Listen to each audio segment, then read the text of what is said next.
We were 15. Fall family camp. And that's where you meet this beautiful lady. Yes. I thought she was amazing. I had a crush on her right away. What was that like, your first year traveling? I don't even know what to do. All the doubts came. I don't even know if I'm saved at this point. I had prayed at the beginning of that travel year, the next year he would put us on the same team. I'm like freaking out. What a plot twist. He did give me what my team members called an engagement Bible, though. Does anyone want to volunteer for a layoff? I mean, I raised my hand. I want to lay off. And everybody's like, what are you doing? Put your hand down.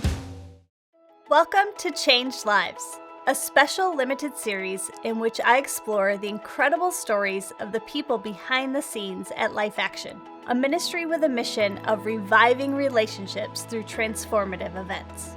Each of these individuals, my coworkers, have experienced God move in big and unexpected ways. And the more I heard their stories, the more I thought, people need to hear this.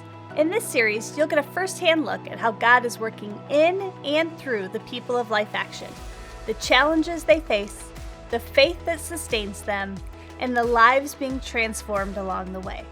Their stories are powerful.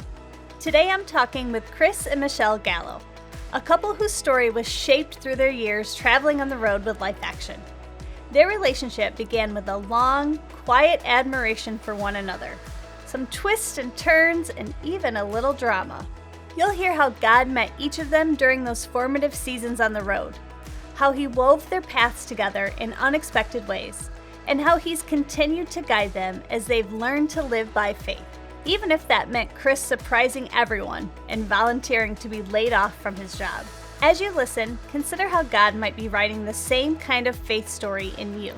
Life Action continues to invest in the next generation because of couples like Chris and Michelle, and friends like you who step out boldly to make ministry possible. Let's jump into today's interview. So why don't we start with just tell us, what do you do? So I am the director of vehicle maintenance for Life Action, and that means I get to work on and repair all of the Life Action units that the road teams use, as well as all the stuff that the camp utilizes. It's a good thing we don't have that many vehicles, right? Can you count them? Do you know how many vehicles we have? It's probably 50 vehicles, but then there's a lot of mowers and a lot of golf carts, Yes. side-by-sides, stuff like that. A lot of things with wheels to Yes. keep moving. Yes. Okay, wonderful. And then what about you, Michelle? I'm a stay-at-home mom. I've got 5 kids ranging from 13 down to 7, and I homeschool them. And so I feel like that's my whole life right now, school That from is morning to your night. one. Yes, absolutely. That is the biggest job ever. Well, wonderful. And I would love to dive into your stories. So eventually we'll get to how you meet and how you get to Life Action. But Michelle, why don't I start with you? So tell me where you're from and what was life like growing up? So I am from Medina, Ohio area. I went to a little country church there. Like I was in church from the time I was in my mom's tummy. We were there every Sunday, every Wednesday. I loved that church. There was so much community there. I actually came to know Jesus as a 3-year-old. I don't remember it. My mom was the one that told me, but she saw the life change in me. And I look back and see the conviction of God in my life. So I just one day asked Jesus to come into my heart and started following Him. So church meant even a lot to me growing up. Did you have siblings?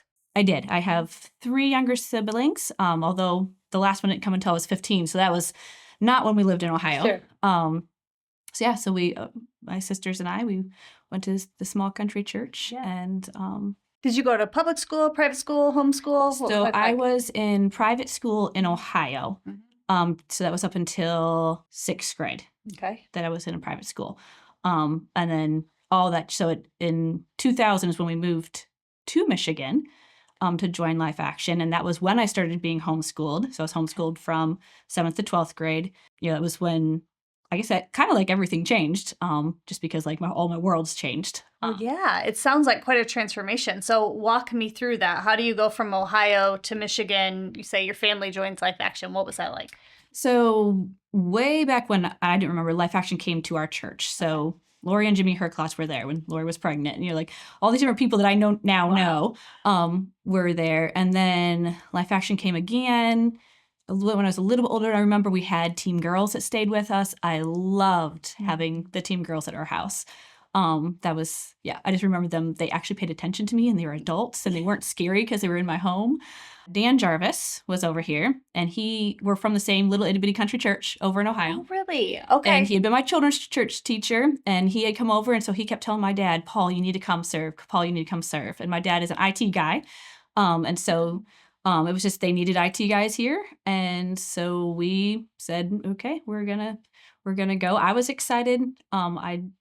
I like adventure. So it was fun. We loved being homeschooled. I was getting tired of being in the school, seeing where you had to wait for people to get their work done, and you had to wait for this. And like, you're a firstborn daughter. I am a firstborn. I am. Yes. You were like, let's get this show on the road. Yes. People, get your stuff.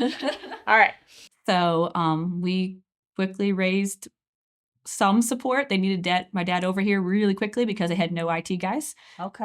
And so we came with a little bit of support and got planted over here and got to see how God provided because we did not have much support coming in. Do you remember your parents walking through that process? A little bit. The support raising process, not as much. I think probably because we didn't do as much of that. Sure. But I remember them being like, okay, we only have this money this month. And then seeing how God provided money or this or that. Because I don't remember feeling poor. Like God always provided. Even though my mom just recently told me how much we got one year, and I was like, that's all we had. How did we like manage that? But God always provided. And I got to see that all through my teen years, how God always provided, no matter how much actually came in through the support. Did you live then, and did you find a house in this community, or did you live at the camp? We found a house in Buchanan. So when my dad first started, because he had to start before we found a house, he lived in the Lakeview cabins. And so we lived there as well for a little while and got to run around camp property after we got our homeschooling done. I have a lot of good memories from that, playing with the Herclots children when we were all done with our school. And playing in the snack shop at foosball. And, it was fall. So we got to see all the beautiful colors at the camp. And then we found the house in Buchanan and were able to purchase that. And that's where my parents still live now. So okay. So you essentially, from when the memories start, you kind of grew up here. You grew up as a staff kid. And then when you get kind of to the high school age, what were you thinking you were going to do with life?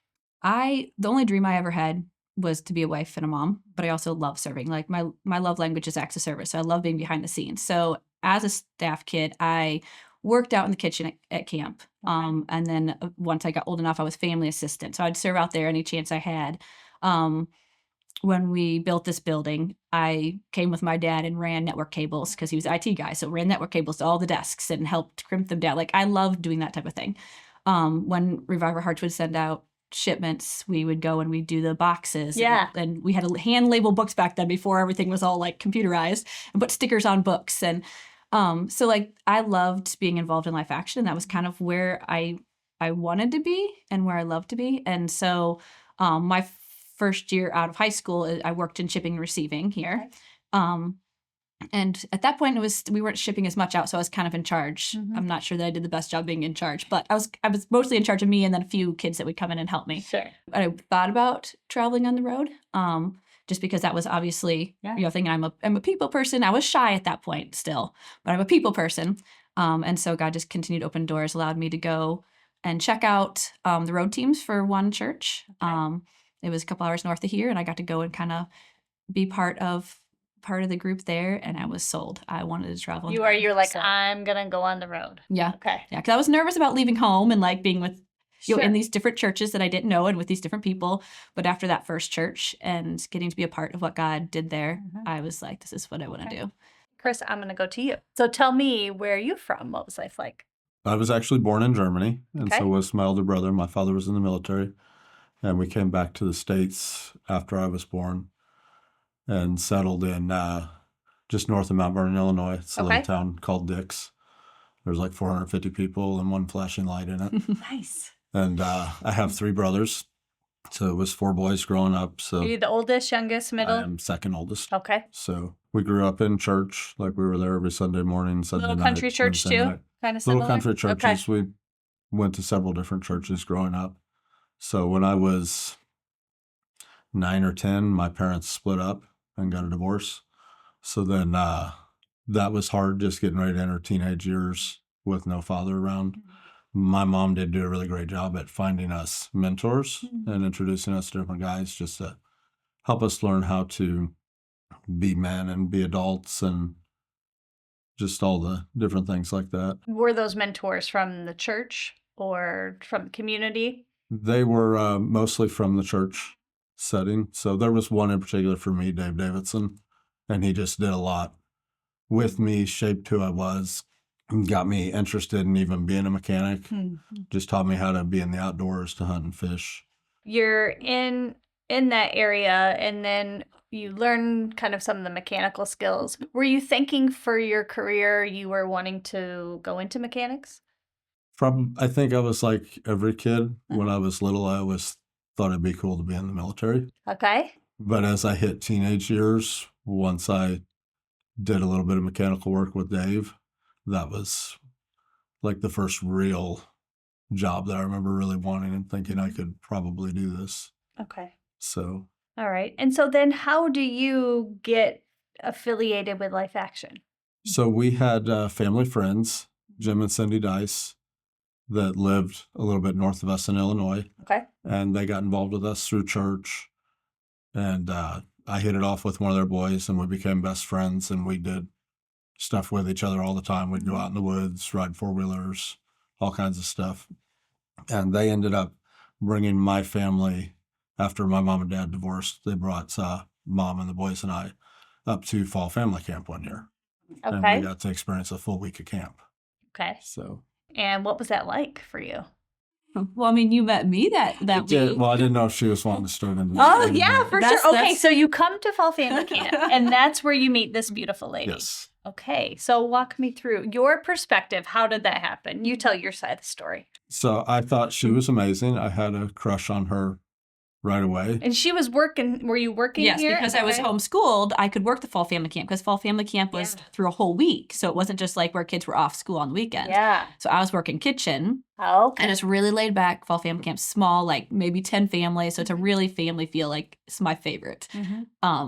So we both loved soccer. And so whenever there was free time, then I was in the kitchen, and then he was, just always down there. We were always on the soccer field with the whole group of us that were playing. Okay, so he was a camper. You And it were. was a You were crew. a crew kid, and you met on the soccer field. And then was it love at first sight? Was it fireworks right away? It was for me. Yeah. So we were 15, but definitely for me. So there's 4 boys in their family, and I grew up with 3 girls. Yeah. I have only girl cousins, so they were like really annoying boys. Plus, but we were still kind of at that awkward age where I'm like, I don't know how to talk to boys. So I didn't necessarily like him right off the bat. It was more like he's annoying, but I did notice them. Like I did, like, out of the different people there, like I did notice the Gallo boys, you know. Okay. And then what were you thinking then? You were thinking, okay, I've got to figure out maybe I'll be back for next year for family camp, or what? I mean, because you're only 15 at that time, so. Yeah, that was definitely a thought, which we ended up coming back for 2 more Okay. fall family camps. So I got to see her 3 years in a row. Okay. So I didn't know what was after high school for me. Okay. I looked at community college just for heavy equipment repair and then go into industry. And anytime Life Action would get close to us in Southern Illinois, the Dices would call and they would take us. And we would go see, like, we got to see the one-night events, America, You're Too Young to Die one year. Yeah. And then when I was a senior in high school, Daniel and I drove down like an hour away every night to a crusade. And while we were down there, the youth revivalist said, if you don't know what you're doing next year, you should travel with Life Action. And I didn't like the idea of traveling. I didn't know what I would do. And so I did pray about it and really felt like God was saying, you're supposed to travel. And I was like, I don't even know what to do. And then all the doubts came. And then I was like, I don't even know if I'm saved at this point. Because when I was 8 or 9, I got scared one night at church and went forward at an altar call because I didn't want to go to hell. Sure. And so I prayed a prayer. I don't even remember what I prayed, but I just know when I was done, everybody told me, you'll go to heaven now. And so to me, that was my insurance policy, that I'd pray a prayer and I would go to heaven. And so now I'm getting ready to turn 18 and I'm like, I don't even know what this means. Like, I'm a mostly good kid. You know, I go to church all the time. I read my Bible, all that. But am I really saved? What is there to this? So I was trying to figure all that out. And God's like, you should travel. I want you to travel. And so I filled out an application. I had to do a testimony. So I wrote some testimony about being a Christian that was probably more lie than not, because I didn't even really know at that Oh, the point. irony. So- Applying. So I wrote what I thought needed to be down, not knowing. And then I was like, well, because back then we had to raise some money to travel, which they do now. And I was like, I don't have that money. I don't know how I'm going to raise that money. So that'll never get raised. And I had one person step up and say they were going to pay for the whole year for me to go. And so it was, God, like, you're doing this. I think Dan Puckett called me Okay. and said that I was accepted to travel on one of the teams. What year was that? 2005. 2005. So you head up to the camp this time, not for fall family camp. This time you're part For of staff it. training. For staff training. Yeah.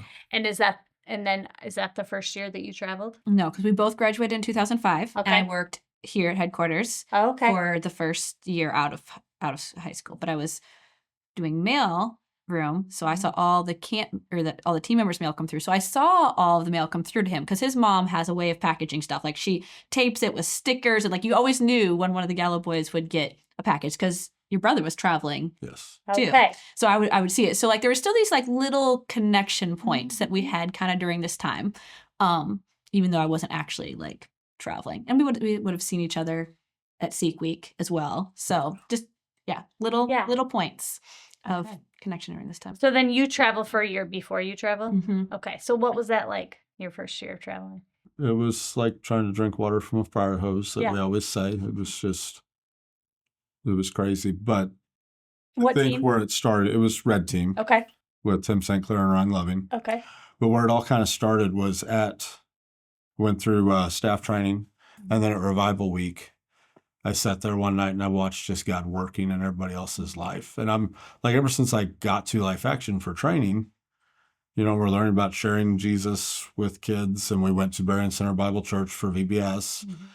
And we weren't doing the main teaching, but they would tell the kids after they were done with the lesson, if you have questions, if you want to know Jesus, the team members will help you. They'll explain this to you. And I remember sitting there saying, don't let these kids come to me, because I don't know right now. Like, I'm so confused. And just really grappling with that. And where am I? Am I a Christian? You know, am I really God's child? And the first night of Seek Week, I remember looking around and God was working in everyone. I was like, God, why am I the only one here that's not hearing anything from you? And God, like, it wasn't audible, but it was just this impression where God spoke to me and he said, because you're not my child and you haven't been all these years. And so I got one of the team members that was on my team and we went to the prayer room. Back then we had an actual room that you could go to. And I went in there and I told him that I'd been led in a prayer. I didn't think I was a Christian. I didn't know what this looked like, but I knew God was telling me to move forward. And so he would not lead me in a prayer. He prayed for me and then he let the Spirit just lead me. And I had never confessed specific sins before, and God started bringing that to mind and confessed that, and came out of there. And I cried a lot. So I don't normally cry. I cried a lot that night. And I just remember going back to the cabin and sharing with the guys. And I don't remember, curfew was probably like 10 o'clock. And everybody just started celebrating. Oh. And then we were in Northwoods in cabin 34. And they got to like 11 o'clock and we're singing. And the cabin next door, somebody poked their head and they're like, what are y'all doing? So we shared it with them. And then the two cabins across from us came over, and till probably after midnight, we're in there with just a little revival service going on. So That's it was just incredible. really cool. Yeah. That's really incredible. So. I mean, it's obvious that you still can feel that time. Mhm. Yeah. Wow. And so that's the experience you have right before you're about to go on the road. Yes. You're on fire now. Yes. So then that whole next year was really just, I mean, I'd been raised in a Christian home, but figuring out, what do I really believe? What does the Bible say? Mhm. You know, and for the first time, like, I'd read the Bible daily for probably most of my high school years and memorized a lot of scripture, but just figuring out, what do I really believe? Where does the Bible teach that? Why do I believe it? Type thing. So it's just it was a full year of growth. Yeah, sounds like a transformational moment Yes. and year. And were you serving then in children's ministry? I was. You're teaching kids then. It was Dynamite Club back then. Okay. So And so after that first year where you're just growing and growing and transforming, are you wanting to travel again, or what are you thinking at that point? I don't ever remember really thinking whether I Yeah. was traveling or not. It was almost just assumed that I would do a second year. Okay. So And then is that when you start traveling? His second year? So I start traveling that second year. That's my first year. I ended up traveling for 4 years altogether. Okay. Because he ended up traveling for 3 years, so we were kind of crossing. But I started on silver team, so it was Wilson and Laura Green, and Lane and Janet Johnson, and Mark and Amy Bearden. They split that year because they were each taking like a half year break. We were a really, really, really close team. It's that team. I loved traveling that year. I did grow a lot. I was starting to figure out, like he said, like what I believed for myself. Because I'd always been, at the same church as my parents and in the same home. And so to see how even different families that love the Lord function slightly differently. I'm like, okay, like, why do I believe what do I believe? Like, where in the Bible is this? Yeah, because you were staying with families in host homes. Yes. So you got to see how lots of people do lots of things. Yeah. And that was so impactful for me to see the good and the bad and how other families interact. Because you've only been in your family. You only know how that one interacts. But then when you have the revivalist families you're with, and then also the ones you're in each week or two, there's just so much that you get to learn from these other members of Christ's body. There's no other experience like this, is No. there? Where you're getting to travel on the road, community within your team, community within the other church communities and families, and you're right, fire hose, but also years of just transformation. And I'm sure you probably thought the same thing about being in all these different host homes and learning from all these people. Yeah, I taught Happiness Club that then turned into Happy Art City. Okay. So for all 4 of my years. So were you with Silver Team all 4 years? No. So this is where more of our story comes together, because we're both children's ministers, and during staff training, we were trained together. So like our friendship was still like slowly growing there. I liked him during that point. He liked me. It was complicated. I had just broken up with a guy I had dated for a year, like right at the beginning of staff training. So then it was like going to this, like, should I like somebody else already yet? I don't know, but we already had this like kind of slow connection. He had asked my dad if he could email me, because this is, back before texting. And so my dad said yes. And I emailed back. He says I only emailed back once. I think I emailed back like at least 2 or 3 times, but then I got scared and I stopped emailing him. Did you ghosted him? Yes. So we're on different teams. So I'm on Go Silver team. He's on Red team, and we're traveling for that year. So then we have no contact for, I don't know, months until we come back in the summer. In the meantime, So I had prayed at the beginning of that travel year, when I had got permission from her dad to email her and started emailing, that if God wanted us to have a relationship, that the next year he would put us on the same team. And I had shared that with a couple of people on my team.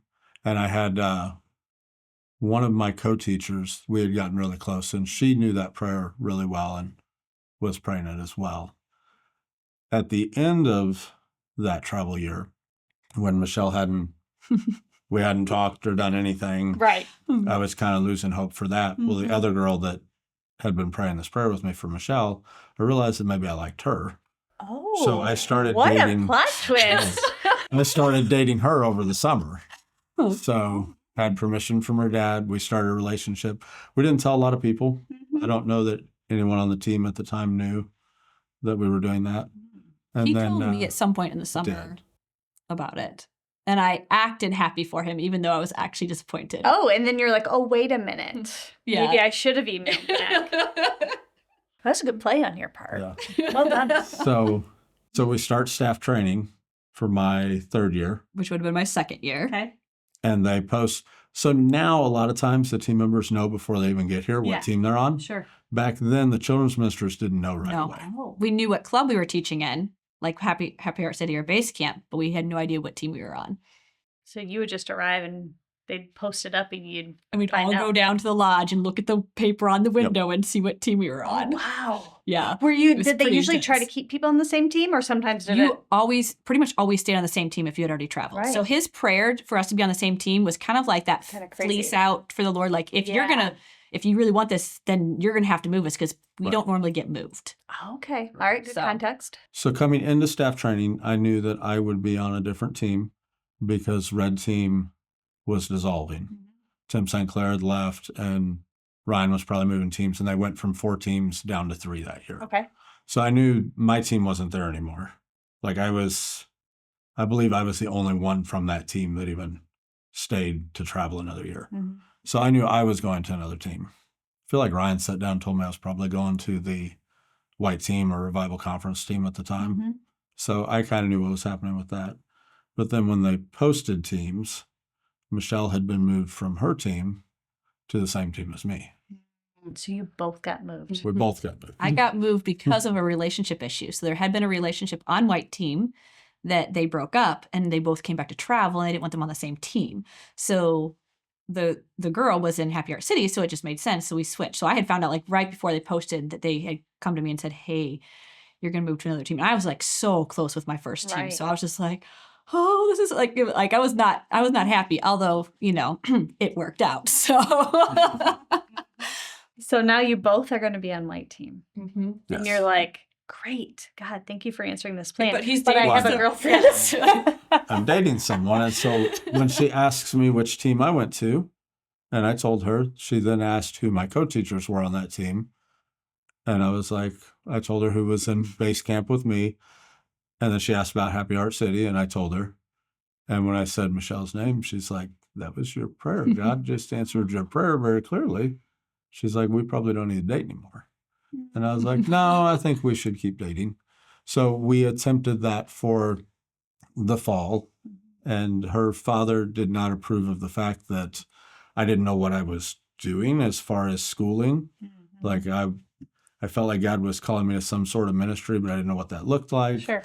I didn't have college lined up yet. Mm-hmm. And so he asked us to stop the relationship, and she felt like she needed to honor her parents. So we called the relationship off. So then, and that was fairly early in the fall. So we probably only dated for like 3 months. But I didn't find out that they had broken up till probably closer to Christmas break is when he finally told me.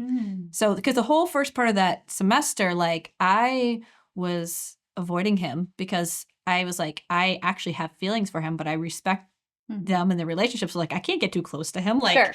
So I'm like avoiding him. But we're both also teaching in clubs, so it's kind of hard. Like, you can't completely avoid each other. So we still have like a slow growing friendship, but just kind of like a distance. Yeah, you were just trying to be respectful. And you were ignoring me because he didn't know what to do with me because God answered his prayer, but he's dating this other girl. So it was kind of this really weird, awkward first part of the year, along with us learning a new team because we're having to get to know a whole new team, which is very different when you like came from a whole team that you were already so connected with, and then you're having to like, start that all over again. So by Christmas, he is now out of this other relationship. You find out. And then what? We came back. We didn't talk over break or anything that I remember. I don't remember. We didn't have texting back then, so you would have had to actually call. Mm-hmm. So I don't remember specifically we necessarily talked over break, but break wasn't that long at that point. It was more like a 4 or 5 week break. But then we definitely started talking more and more as that next semester went on, to the extent where people were like, oh, you guys are talking off a lot. And we're like, oh, we have like situations like in clubs and in churches that we have to talk about. Like we had legitimate excuses of this is work, guys. why we were talking so much. It was a slow process for us because like we still have a while before we actually start dating. Yep.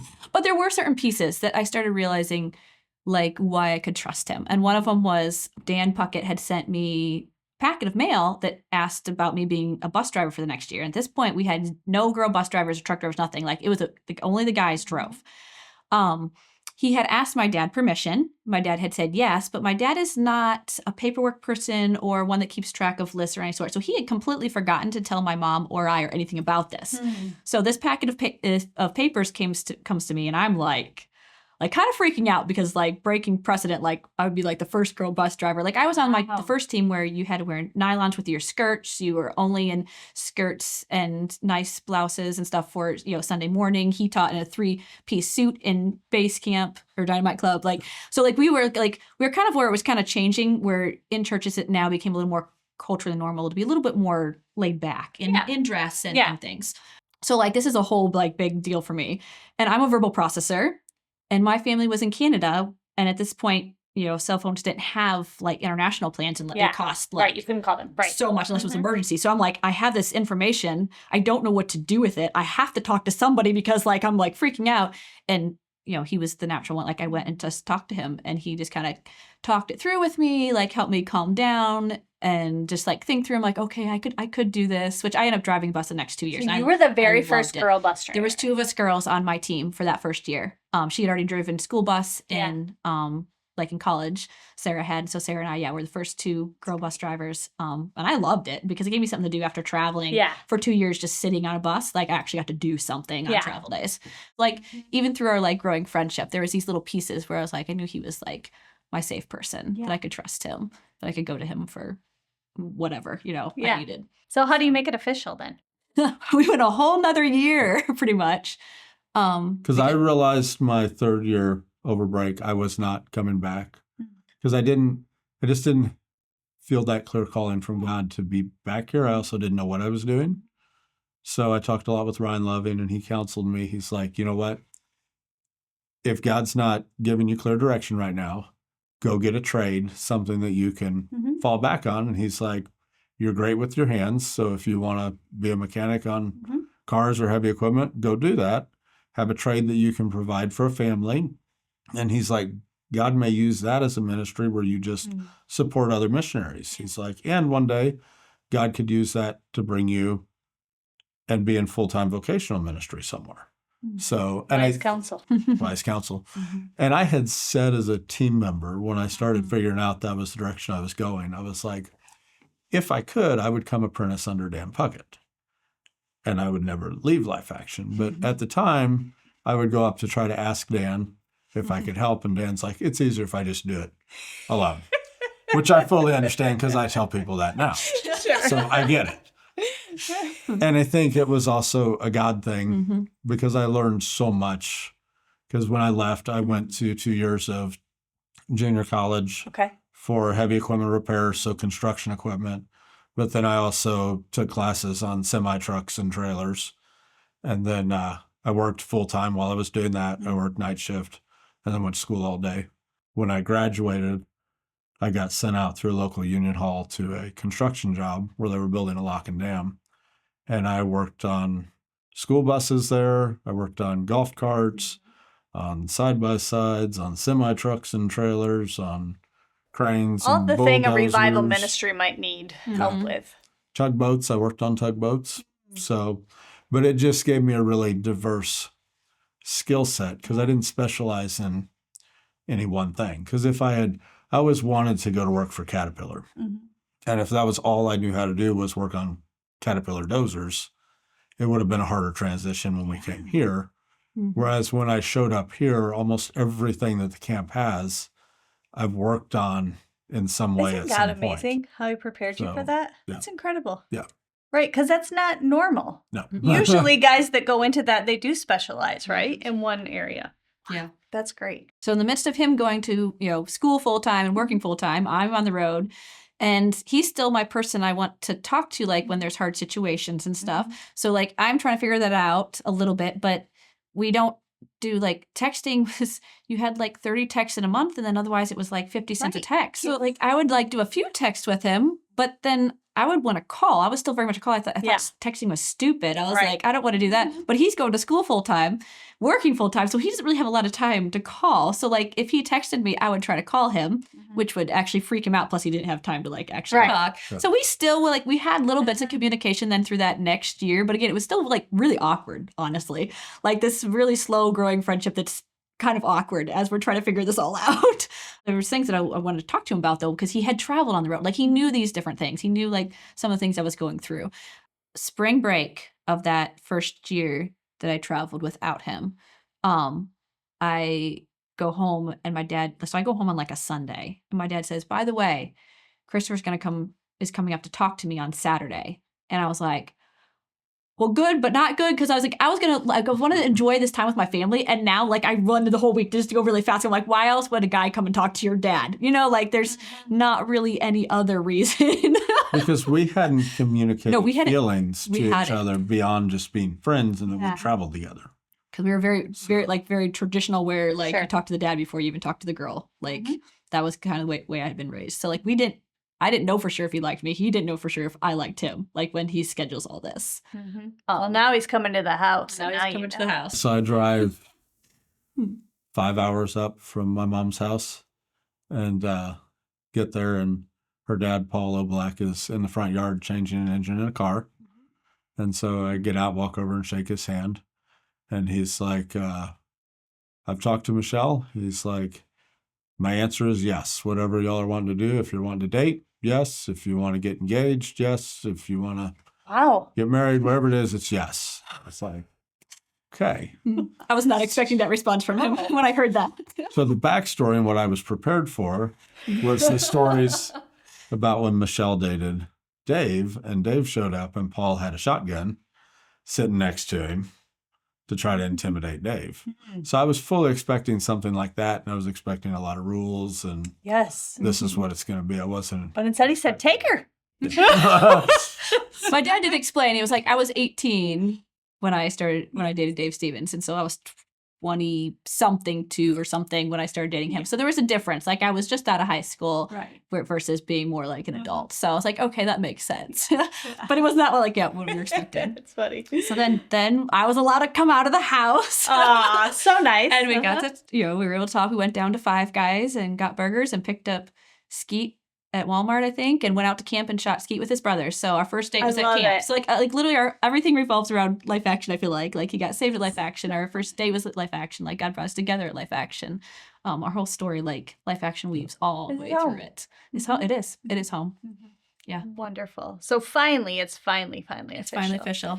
But you're still traveling. And are you living back home then? Yes. Hours away. Yes. Okay. So how did the paths converge now, and you're gonna give it a go? Well, we are long distance our entire relationship until we're married. So it was a challenge, but it also allowed us to like really think about our work. Like we wrote letters. So he would write letters and send them to the churches I was at. And then it was easier for me. I could just send it back to his house. So we wrote letters. We called when we could in the midst of like both of our crazy schedules. I traveled that whole next year. He did give me what my team members called an engagement Bible though. So we weren't engaged yet, but we knew like we weren't dating just like you don't date long distance just to have fun. You're we were intending on getting married. And so we knew we were getting married at some point. We weren't ready to be engaged. We didn't want to engage for like the whole year and a half, 2 years. We wanted it to be shorter. But he wanted to buy me a MacArthur study Bible. And he wanted to put my name on it. But he was like, if I put on her maiden name, we're gonna be getting married soon, then we'd have to change it and all that. So he went and asked my mom, like, would it be weird, like, if I put Gallo on there? And my mom's very frugal, so she was like, yeah, I'm practical. But he thought she might be like, oh no, but she was like, oh no, like, why would you spend money to do it twice? Like,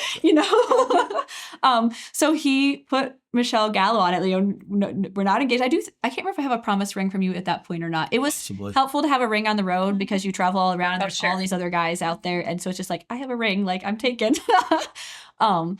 But he gave me this Bible, so I come back on the road after break, like getting this, I think it probably was my birthday, probably spring break. Probably. And have this Bible that says Michelle Gallo, and the team members just like, they died. They thought it was hilarious that I wasn't engaged, but I had, his last name on my Bible. And then I worked that last summer at family camp, coming off the road. And then Thanksgiving comes around. I knew I needed a ring. I knew nothing about rings. So I called Ryan Loving because he was a jeweler before Life Action.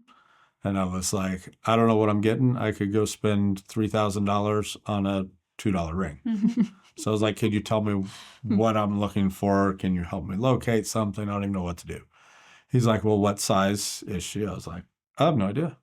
The promise ring had just happened to fit. Like this he literally once. Like when he gave me the promise ring, like literally happened to fit. I was like, I have no idea. He's like, what is she like for the band? What does she like for diamonds? I was like, I don't know, Ryan. I know nothing about this. So Ryan goes to the mailroom. Oh, yeah, because I forgot to say, I'm working shipping and receiving again after my 4 years of traveling. So I Okay. could come back and I'm working in there. So I'm seeing all the staff all the time. So he comes in and he has a ring that he wants me to try on because he wants to get a gift for Marianne. Mm-hmm. And he wants to make sure that it would fit. He thinks my fingers are about the same size. My apparent blondness or something, I'm not blonde, but I was like, I felt like blonde that day afterwards when I found out. I should have known that a jeweler would know what size his wife's fingers were, but because I had literally no idea, Sure. like I just was not in that world. Like I was like, oh, okay. So like I tried it on. We talked about rings. And so apparently through this conversation that I only briefly remember, he found out exactly what I liked in a ring and he found what size I was. Again, so wise, this Ryan Loving. He had all these things figured out for us that have no idea what to do with rings. What a guy. So he called me, said he found a ring that she would like, told me how much it was, and mailed him a check. He sent me a picture, but it's hard to see in a picture, especially back then, what it really looks like. So then at Thanksgiving, my brother was coming home for Thanksgiving. Ryan gave him the ring. He brought it to my mom's house. I ended up working till like 7 o'clock that night. Got to my mom's house, kind of saw the ring, and then got in my truck and drove 10 hours to Ohio. Because we were in Ohio for Thanksgiving with my family. So Okay, so you got in at like 3 a.m. So like he's exhausted. Thanksgiving morning, he wants to propose to me before we see the rest of my family so I can share them. But like I happened to decide that today was the day I was gonna watch as much of the Macy Day Parade as possible. Like it was nostalgic. Like I think I'd watched it some when I was younger. Hadn't been watching it year after year, but like something kept, so like he's trying to get me to go on a walk and I'm just like sitting in there. My mom goes and gets my boots for me and says, here, Michelle, I've gotten your boots, which again should have triggered something. My mom is very servant hearted, but like, I'm like 23 or something, like it was probably a little odd. Like my whole family knows besides my little brother, because we didn't know if he didn't know if, Daniel would keep his mouth shut or not, just because he was little. He was only like 7 or something. Yeah. And so we finally get to go out. My grandma has these trails in the woods, through the woods, and a little stream in her backyard. And so we finally get to go out and walk. I love that type of thing. Like I love that. So that's what's really weird, that it took so much for me to actually get out the door. And we're walking along the trails, and all of a sudden I realize he's like a little nervous, and I'm like, I think something's happening. Like I started like picking out, and then we were like looking at the little stream, and I feel him digging around his pocket. Like I could just sense like that movement. And I was like, oh, I should probably not turn around yet because like I don't want to like mess it up. Well, so you know how blue jeans have that little tiny pocket on the right side that you put like coins in or a watch or something? Well, I put it in there because I knew it wouldn't come out. Well, it wouldn't come out. Like I'm trying to be all slick and I couldn't get the ring out of my pocket for the life of me. So I finally got it out, and she turned around and I got on one knee and I asked her. And then I was like, oh, is this the part where I'm supposed to say yes? Because you're like, I see all the movies. Yes, I'm like, right. And I'm like, I'm not very good at thinking about what I say before I say it. It just kind of comes out. I'm verbally processing. Yeah. And he's like, well, that would be helpful. And I was like, okay, yes.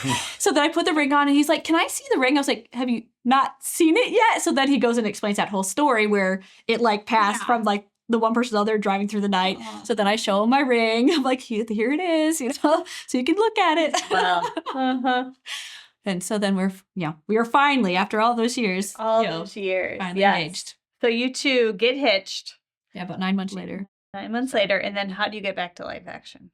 So we went to Illinois for how many years? We were down there about 9 years before we actually made it back here. Yeah. Mm-hmm. So you moved back. So you moved down with him. I moved down with him. Yep. Okay. For about 9 years. So that's a pretty good break away from Life Action. I didn't realize that. We always supported someone in Life Action though, because our heart was still with the ministry that Life Action did. And then when they were in the area, we would go. They were at a church down in Illinois, and we attended that church, and we were trying to figure out what church to attend because we were still kind of like just popping in with his mom's church, and we didn't know exactly where we were going to be planted at that point. So we were like, because he was working construction, we thought where he was at, he might move around different jobs. Sure. Turns out he was at the same job the whole time. But so we had been about 6 months. We were just kind of going to his mom's church and just trying to figure out where, but that was like an hour and a half away. So it was hard because I was pregnant, I was morning sickness. It was awful. You couldn't plug into community really at all, I had no that far away. Me being used to community, not Life Action community. Plus I had an amazing community up here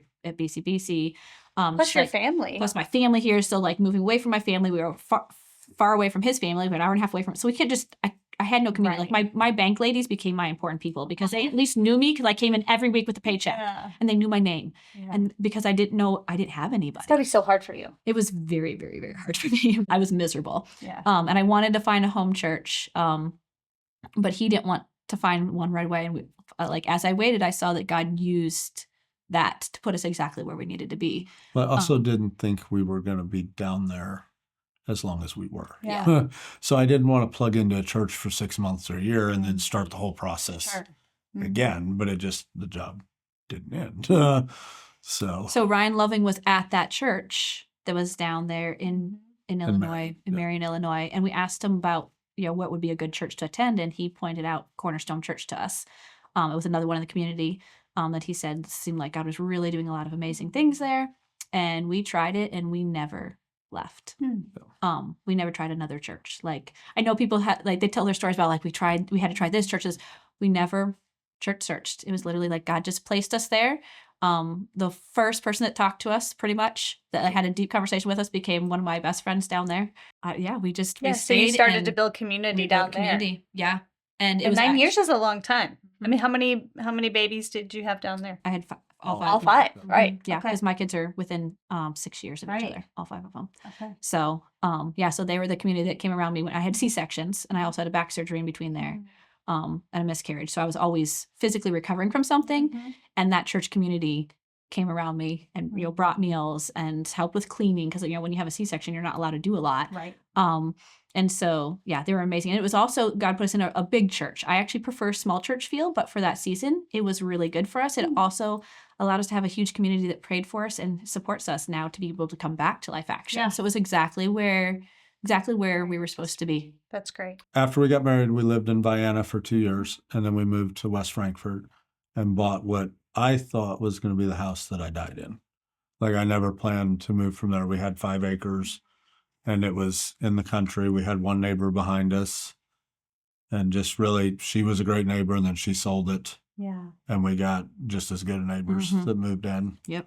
And we thought we were there, and then at some point, and I get really fuzzy on timelines.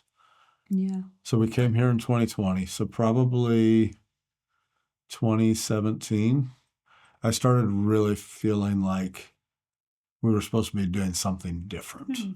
And I didn't know if that meant a different job than what I was in. And then it morphed into we're supposed to do something with ministry. And we had led a small group. And I'm not good with people. The first small group we lead, I tell everybody in the small group that I'm not really sure why they let me lead it because I don't even like people. That's a great start. The small group leader that used to lead it was sitting there and he's like, yeah, the church probably didn't want you to say that. So off to a great start. But we did small group for several years. That was a really neat community that we got to be part of there. I started a really small men's ministry that was just with the neighbor guy and I, and then we grew up. My brother came, and then guys from church came, and we ended up with a really close-knit community of guys that were just doing life together. And like when we started that, I was like, well, maybe this is what God's calling us to do, but that didn't do it. And then I started getting random job offers. So like the construction site I was on, we would have vendors come in, and the different vendors would be like, you need to come work for us. And I had a couple guys from Caterpillar where I wanted to work. Right. They're like, we have a service truck sitting open. And they sent one of the salesmen down to try to rent some equipment to us. And he came and found me and was like, we want you to fill out an application. We have a service truck waiting. We'll put you in it. And it was in Missouri. So it may have been a move and just didn't know what all that looked like. Had a potential job offer up here through somebody I knew one of the local contractors and talked to him. The guy's like, send an application, we'd probably hire him. And so we prayed through that. We're like, does God want us back in Michigan? So my mentor, Dave Davidson, was real close with a home for troubled youth out in Montana, and they needed a full-time mechanic.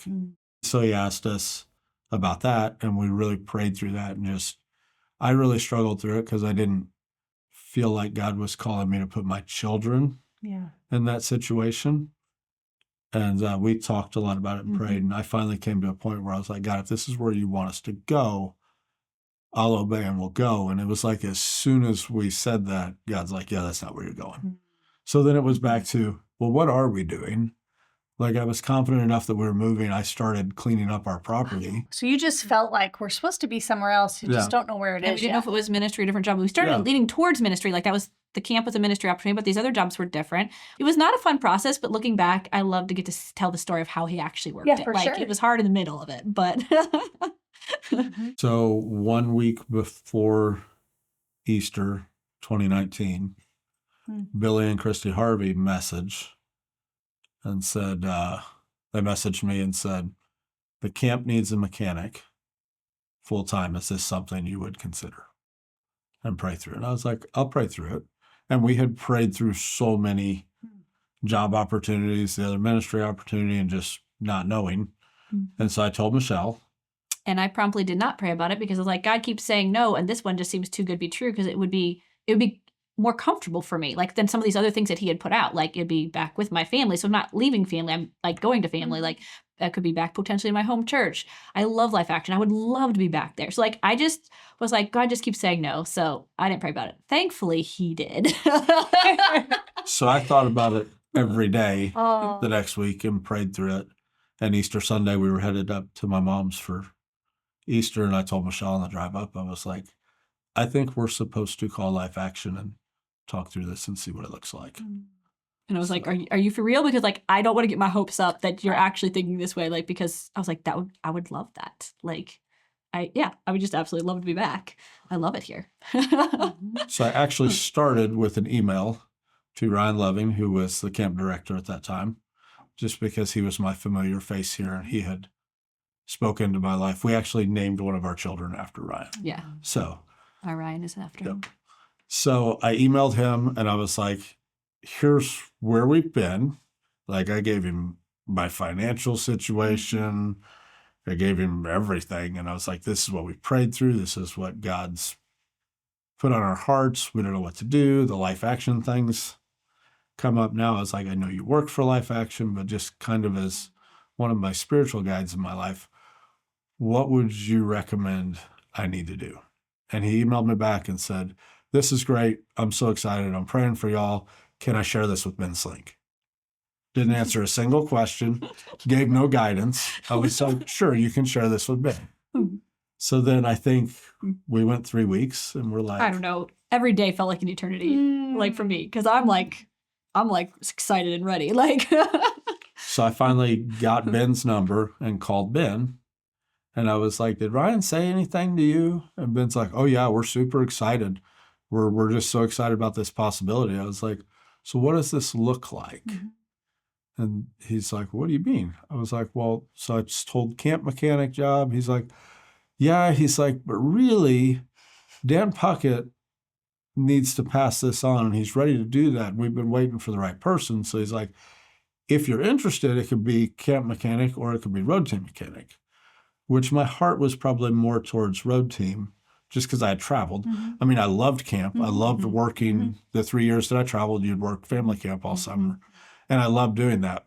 But I loved the road team and what it did for my life and just giving me a spiritual platform to run on as we raised a family. And so we kind of talked through some logistics of what that would look like. And then we hung up. And we waited for a month. And I called Ben back. I was like, wheels turn slow at Life Action. Yeah.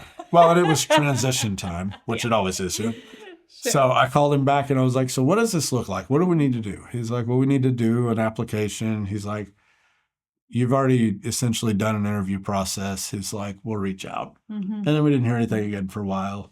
I called Ben and I was like, so I'm a little confused because we feel like we're all in. Like God's told us that we're supposed to come, but I'm not getting interest on your end. It kind of feels like y'all don't want me there or you have somebody more qualified that you're looking at. And that's fine. I was like, if I'm not wanted or needed, if you will just tell me no, then that is God closing this door for us so I can move on. Because right now this is an obedience issue for me and I feel like I can't obey God until I have a response from y'all. Mm-hmm. And Ben's like, okay, great. This is what we've been waiting to hear. He's like, here's what we're going to do. And he just starts launching through everything. And he's like, we're emailing you this, this, and this. I'm going to set you up, talk to this guy, and we'll get you up here. I was like, that's all we were waiting on, because we've been there for at least a month, maybe more. So things kind of moved fast, kind of slowed down. October, we started raising support. We set a goal. To be here by February 29th, because that was a leap year. February 29th, 2020. It was a really quick goal, but we both felt that was what God put on our hearts. And Life Action told us, don't be disappointed if you don't hit that goal. Because they're like, very few people have raised support that fast. So they're like, we're not saying God won't do that, but don't be disappointed, because typically this takes 2 years. Sure. So, but we were so ready to be there. Yeah. And we felt God gave it. It wasn't just our date. Right. It was God's date. Which we did not hit it by then. But we found out multiple reasons why we didn't. And one of them was we needed that goal for ourselves to actually hit it hard, not be like, oh, well, we've got all this time. So like we literally, like we have to start meeting with people. We have to be getting the house ready to sell. We had bought our house when we bought it was a foreclosed house. And so we had we had made things functional, but we hadn't necessarily made things aesthetically pleasing for selling. So we had, we had stuff to do, but trying to do that, he was working, how many hours a week were you working? It was 6 days a week. 10-hour days plus the drive time. So he was gone, 80 hours a week. So we're like, how are we going to support raise, fix up the house, and you work? We're like, this is me try to keep all these little kids alive. They were 1 to 7. That I'm trying to keep them all alive while doing all this, So it was just like crazy. And we're like, we really need you to be laid off from work. That way we still have like unemployment coming in, and yet we have the more time. Cause like if you just quit, like that's not really going to work. But it was also scary. Like if you get on, like if you go on unemployment, it only lasts, for so long. You're like, and they've told us it could take a long time to raise support. So we were kind of praying about that, but not like, I don't know if specifically, it was just kind of like that in the back of our mind, like that would be something that God could use. Well, because I had been at this job for 10 years, like I had been a foreman for a couple of years out of that. At this point, I wasn't. They'd moved me back out of that. But I'd been there long enough. They trusted me. And they usually used a layoff in the winter to get rid of the people they didn't like. So we started praying for a layoff, but I was like, that's like a physical. Yeah, like impossibility. We're not going to get switched onto a different team. I'm not going to get laid off. Yeah. Right. So Thanksgiving of that year, they came out and they're like, we're going to do some major cutbacks this year. We got to lay off a bunch of people. They're like, does anyone want to volunteer for a layoff? Because normally they would just pick. They'd never, the whole 10 years I'd been there, they'd never asked for voluntary layoffs. And so they asked, and I was like, oh, I mean, I raised my hand in a shop of 20 guys. I was like, I want to lay off. And everybody's like, what are you doing? Put your hand down. Right. It's like, why are you asking for a layoff? It's like, well, this is what I've prayed for. So I texted Michelle and I was like, they just asked for volunteers for a layoff, and I volunteered, which was scary in one sense because we were comfortable there. Like it was a really high paying job and I'd been there a long time. With really good benefits. Yeah, really phenomenal benefits. Yeah. But it was also an answer to prayer. So, which the superintendent came in and he's like, are you sure this is what you want? Because he's like, we're going to another job after this. I was going to try to take you with me. He's like, you really want this? I was like, yeah, I do. So we took that layoff. And then I was able to work on house and worked on support raising until I ran out of people that I knew to talk to. Because I'm the people person. And I had an Ohio church I had been in for 13 years. My Michigan church I had been from 13 to 24. And I had 4 road teams with pretty much completely switching teams every year. Even though I was on the same team, like just we had large turnover rates each time. And so I knew tons of people. Like he had some of that, but not near as much. So I was doing a lot of the phone calls while he was keeping track of the kids. Or if I homeschooled, he was keeping track of like our littlest one, Jonathan. I just started calling as many people as I could and having conversations, or having a lot of people over at that point, because this is still before COVID broke. So we're having a lot of people over.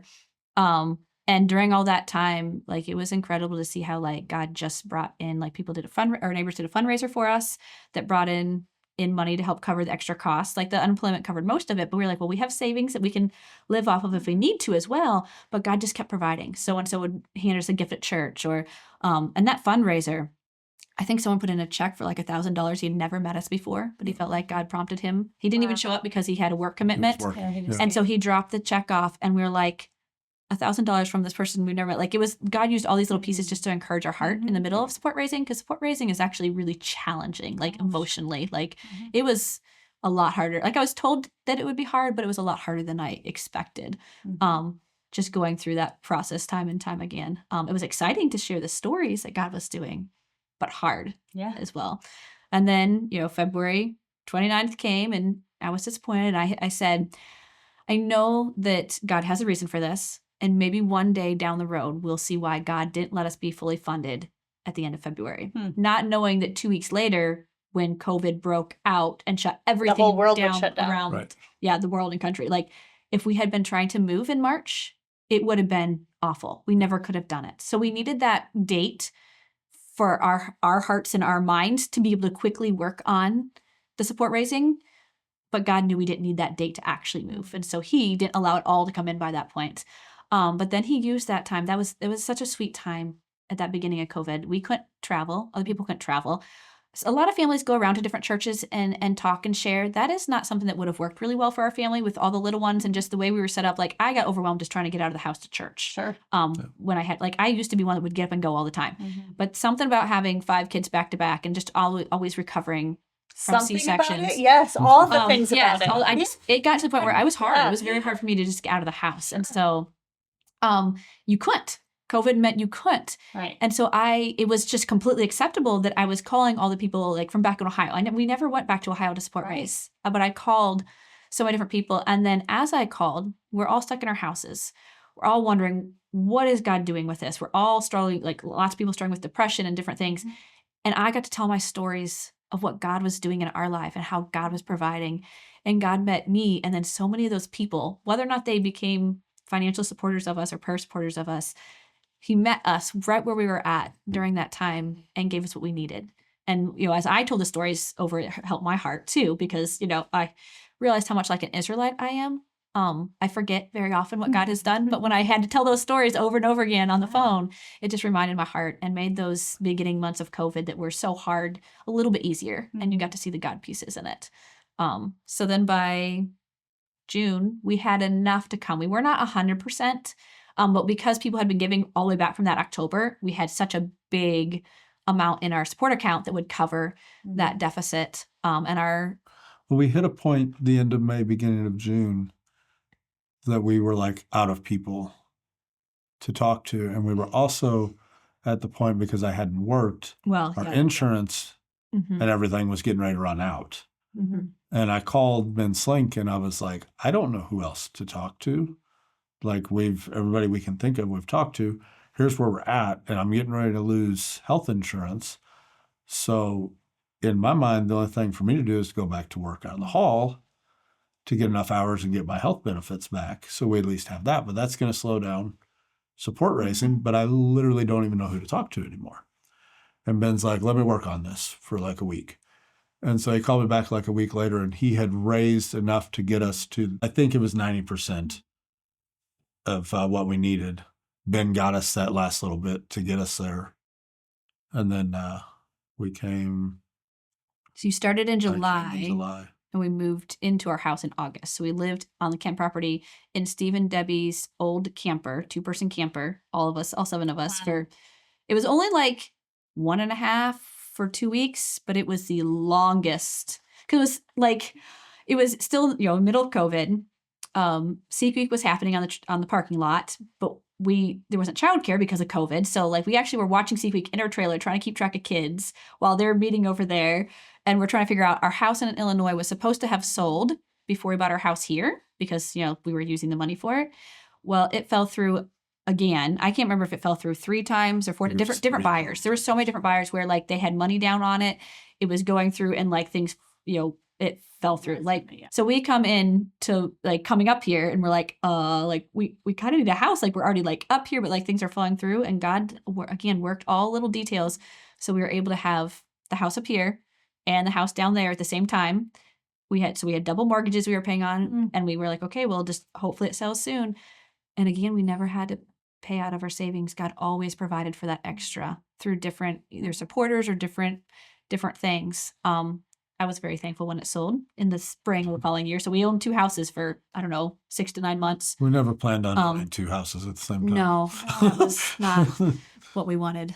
I mean, but our house up here too is a complete God thing. Is 3 minutes from camp.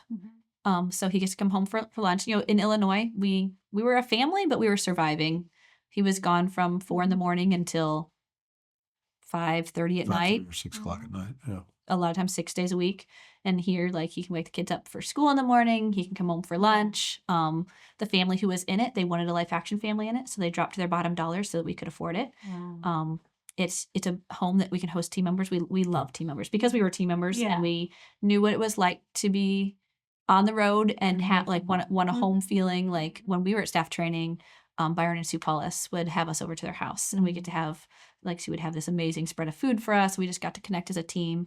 And so we were like, we can do that. So that's what we do now. Like, we love getting to have the team members over. We have them over through the summer, and then we have the whole team over every staff training. And that placement of that house being the 3 minutes from camp, having a big like hosting area upstairs, like God literally provided all those pieces in it for us. Because that's what, like, my ministry, since I don't have an official title, is also, I love having people in my home. Like, I love having people over. And so due to, we thought we were coming up here and going to get a small house where that would be hard. Yeah. And God said, no, I want you to continue that. And our kids love it. They love people being over. Oh, I'm sure. To the extent where I have to tell them that if they're new, you probably should not attack them with lightsabers or Nerf guns the very first time they come over. Because that's how they love people, is they just attack them, you know? Like. Oh, so you get your dream job of being under Dan Puckett. Yep. Right? Yep. Isn't that funny? Did he allow you to do things this time, or did he just did. keep doing Yeah, it? Well, that's nice of 100%. him. Yeah. 100%. I think he was excited that I was here. That's great. So, I mean, he was also Almost. getting really close to 80 when I got here and still doing everything. So he's like, I need to be done crawling around on top of trailers and under he's pretty trucks. incredible, though. The fact that he can He is. do all that stuff. Incredible. So Yeah. I would say he is the best boss that I've ever had. So, because he was definitely for me and wanted to see me excel at this and help me every chance he got. So, so I think the first summer he was still pretty hands-on, making sure that I had a good grasp on how because I had never worked on a travel trailer or an RV before. Those were the two things that Life Action had that I'd never done.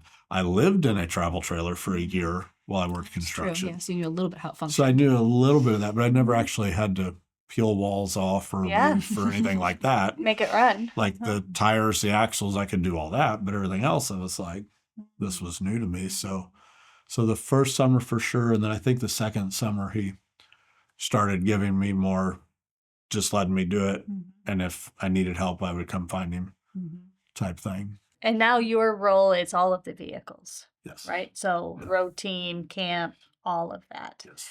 I often have people on here who, there's all different kinds of roles within a ministry. Front of the house, back of the house, right? On the podium there, or more behind the scenes. And so your role is a little bit more behind the scenes, but it's still a ministry role. So when your supporters or when people ask you that question, like, what is your ministry? How do you answer that question?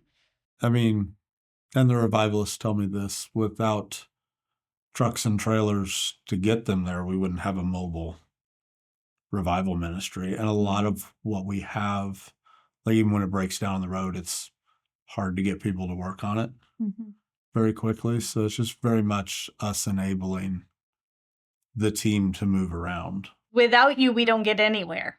We really don't. And we talked about this a couple times on here, but I don't think people realize the extent to which logistics and travel is just integral to the ministry that we do. We have 2 teams that are crisscrossing the map, and they have to be at a certain place at a certain time. And if a truck breaks down, it kind of throws a kink in the whole system. And so you're probably, I mean, you know better than I did, but you're probably getting calls at, 10 o'clock at night.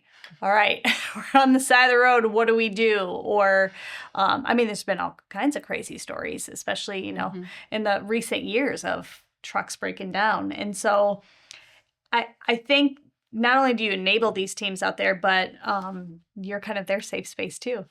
Like you talked about him being your safe space, but you're probably the first person they call when they say Yes. things aren't working. What am I supposed to do? So you've got to be the guy that knows what to do. Yep. Yeah. So, and without you, we don't get to the next church.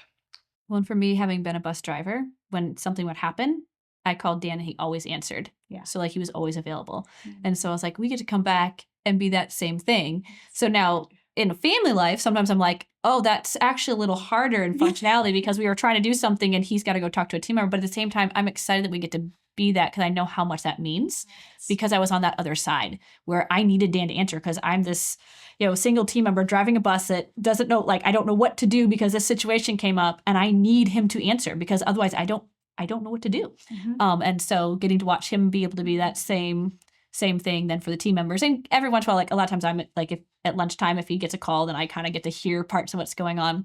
And it's funny, like now we have, FaceTime, so you can show the phone. So literally they're holding their phones up to the gauges and he's like, okay, now start it. So I'm just like inside, it's kind of hilarious. It's like he's literally diagnosing by like watching on FaceTime what needs to be done on their vehicles. Yeah. But it's really cool to be on the other side, like to get to have seen. I love that. And how do you stay calm? Because anytime that I have a vehicle problem, I mean, I have my husband I call, he keeps me calm. How do you stay calm? I don't know. It's his personality, I think, Yeah. because I freak out when things like when I break down, I freak out too. right. And I call him and I'll be like, this is happening. I don't know what to do. And he's Right. like, okay, well just, like look at this or like do this. So he's like, you'll be okay. Like, and he does the exact same thing with them. Like, it doesn't matter what happens. I've never seen him get worked up about a vehicle breaking down.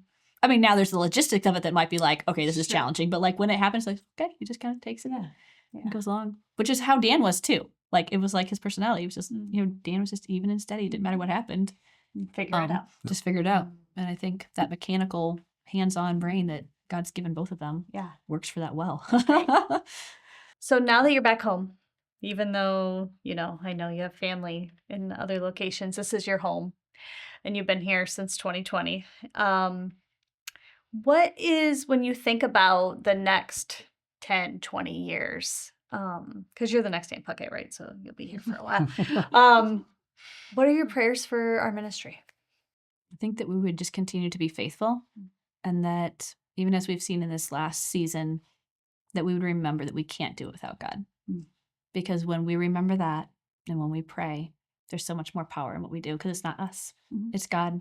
Like I want us to be faithful and be able to have that chance to continue to impact lives. Like through our whole story, you've heard like Life Action was so much part of our story of who we are.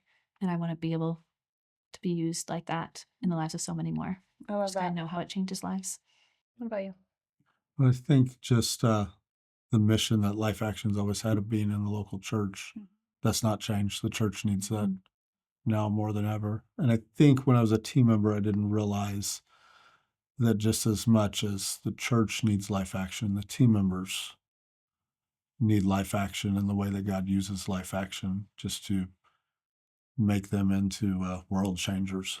So, yeah, because I tell people, just like Kelly Amos told me, if you don't know what you're doing next year, go travel for a year. And I tell everyone, if you can do it, take a year between high school and college and go travel for a year. Great, yeah. Because Life Action gives you the greatest Christian worldview that I can think of. So, for sure. All right, last question.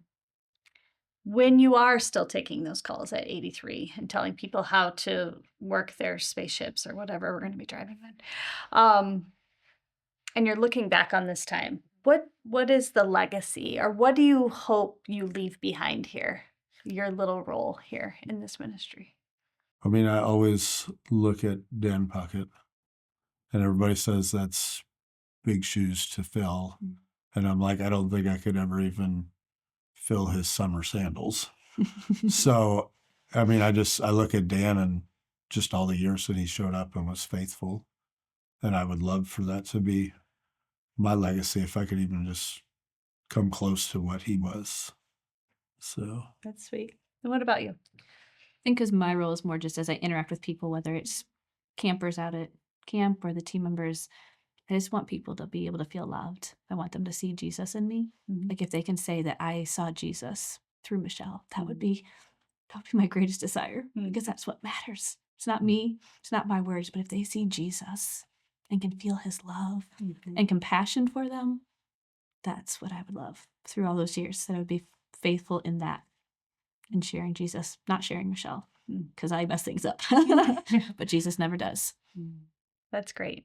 Thank you so much, both of you. I loved your story. And thanks for being here. Thank you. Thanks for listening to this episode of Changed Lives. If you were encouraged or inspired by what you heard, I want to invite you to take the next step. You can support the people whose story you just heard and others like them by visiting lifeaction.org/changedlives. Whether through prayer, giving, or sharing these stories, you can be part of what God is doing to revive relationships and transform lives.